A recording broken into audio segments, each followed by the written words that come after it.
Welcome to the deep dive. Today, we're looking at two sources that honestly feel worlds apart.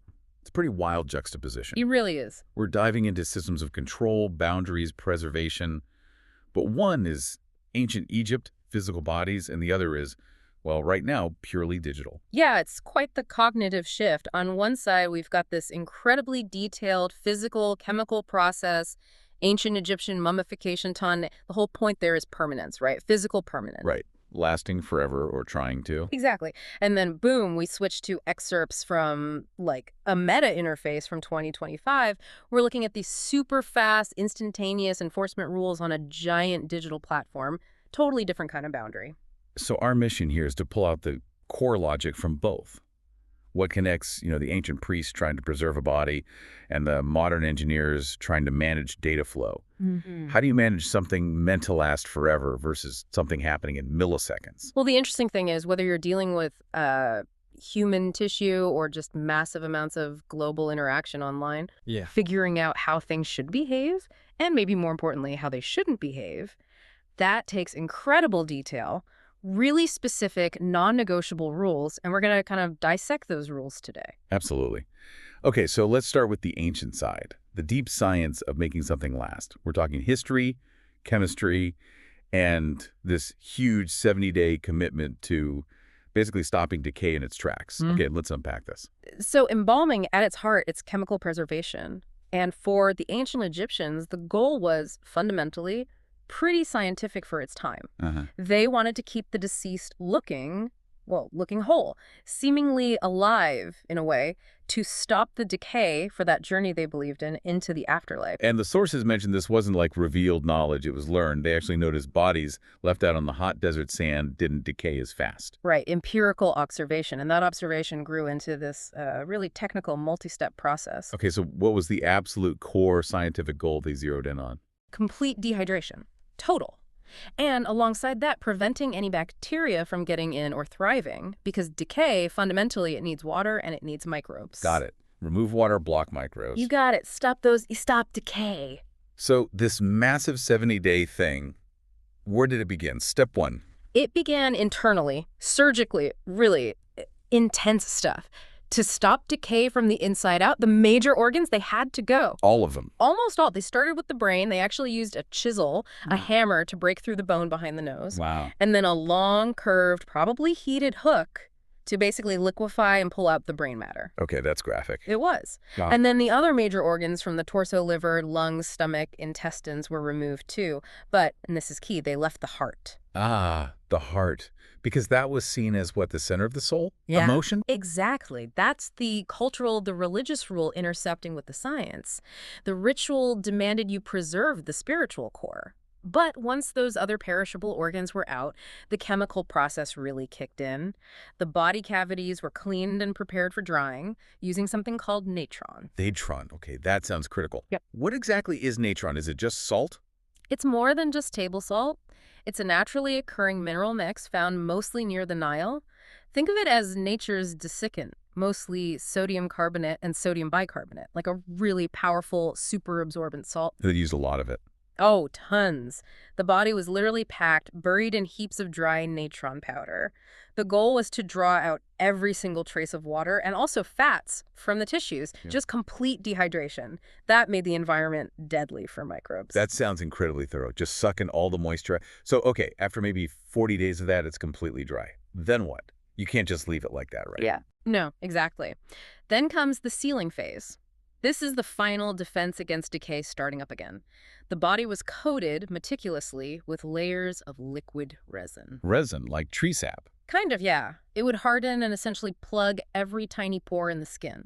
This created a complete barrier. It insulated against humidity in the air, it kept microorganisms out, insects too. It even offered protection if, somehow, the mummy got wet. Okay, so that resin seal is like the ultimate physical lockdown. But wait, the sources mentioned something that seems counterintuitive. In the New Kingdom, they started putting sand under the skin. Ah, yeah, that's a great point. I mean, if the goal is pure preservation, wouldn't adding sand risk messing things up purely for looks? That touches on the sort of dual goals here. You see, the intense dehydration. It could leave the body looking quite thin, shrunken, maybe not very lifelike or regal for a pharaoh. Right, kind of shriveled. Exactly. So the sand, introduced through small slits, was used to plump up the limbs, the face, give it a more rounded, natural form. It was basically ancient restorative art. They were preserving the likeness, the form, as much as the physical substance. So the rules were a bit flexible depending on the desired outcome. Appearance mattered too. Okay, that makes sense. Form and function. Yeah. So final stages, they sealed up the openings, eyes, nose, mouth, the incision where the organs came out using beeswax. Beeswax. And then a bit of cosmetic touch-up. Some sources mention applying coloring like red ochre to the lips and cheeks, just to restore a bit of lifelike appearance before the final wrapping. And that wrapping was the final step. The big finale. After 70 days, the mummy was ready. It was wrapped in hundreds of meters of linen strips, often soaked in more resin, sometimes colored with that red ochre, which is basically iron oxide mixed with beeswax. Layer upon layer. It was a massive undertaking. Huge amounts of time, skilled labor, expensive materials. And it's amazing, the sources point out, this isn't just, ancient history collecting dust. Yeah. The science behind it, it's still relevant. Absolutely. It's studied today. You find it in university courses, places like Oxford, and specifically in Egypt. It's part of the history of pharmacy curriculum. It's recognized as this foundational chemical preservation technique. But there's also a crucial modern boundary, right? Yeah. The sources mention the religious perspective today. Yes, very important context. For Abrahamic religions, certainly Islam, mummification itself is generally considered prohibited, haram. The body has a sanctity, and the belief favors rapid, natural burial. The only real exceptions might be, say, for necessary medical dissection or maybe forensic investigation. Okay, that's a vital distinction. Yeah. And it leads us perfectly into our next source. We're going from a system where permanent preservation is mostly forbidden by religious rules, Right, to a system where permanent preservation isn't really the goal at all, and even temporary interaction is governed by these instant algorithmic boundaries. Let's make that sharp turn now. From 70 days of ritual to milliseconds of digital policing. Okay, this is where it gets really interesting. Because the moment you break the rules of ancient preservation, decay sets in, slowly.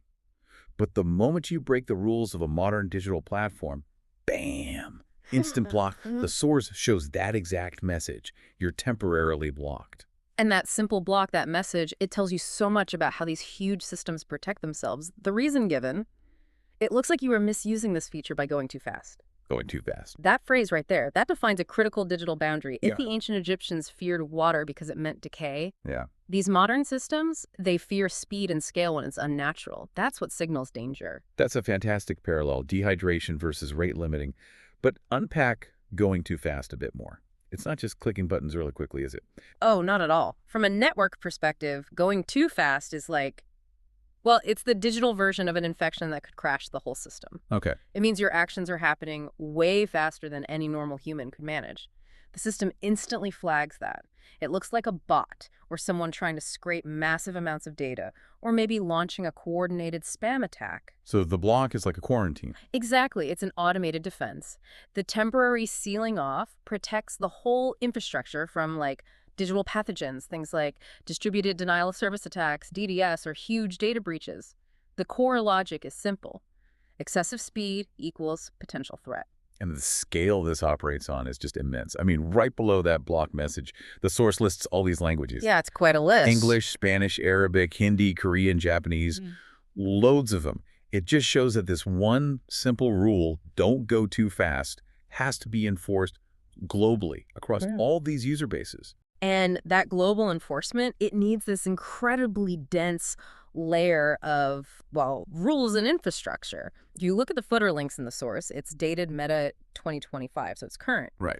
It reveals this whole complex universe of services and products all being protected by these kinds of behavioral limits. Yeah, you see the big names, obviously Messenger, Instagram, but also newer things like Threads and even hardware like MetaQuest, those Ray-Ban Meta glasses.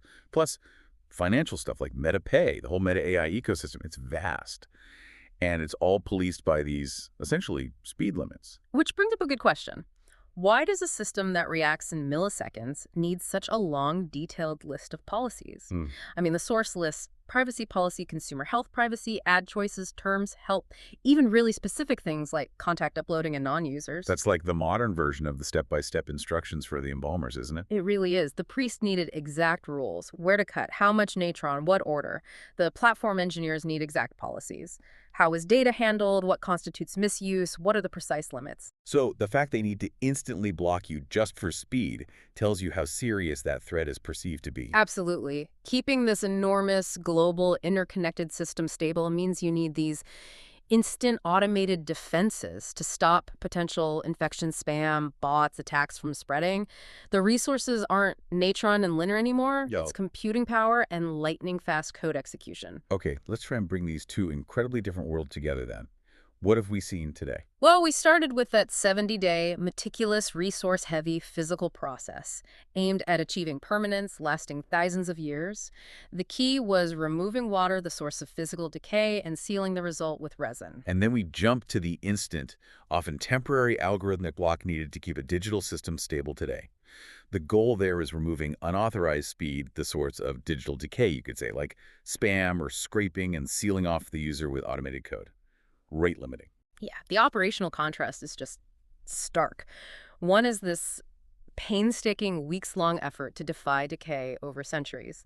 The other is instantaneous, automated limits to maintain stability right now, in milliseconds. It's this fundamental tension between enduring physical presence and fleeting digital access. Thank you. Looking at them side by side like this really highlights the core challenges of managing any complex system, whether it's, biology or bandwidth. Indeed. It makes you think, doesn't it? If the ancient Egyptians put all that effort over 70 days using salt, resin, linen, trying to achieve physical permanence, what's our modern equivalent? What defines ultimate preservation for our data, for our digital lives?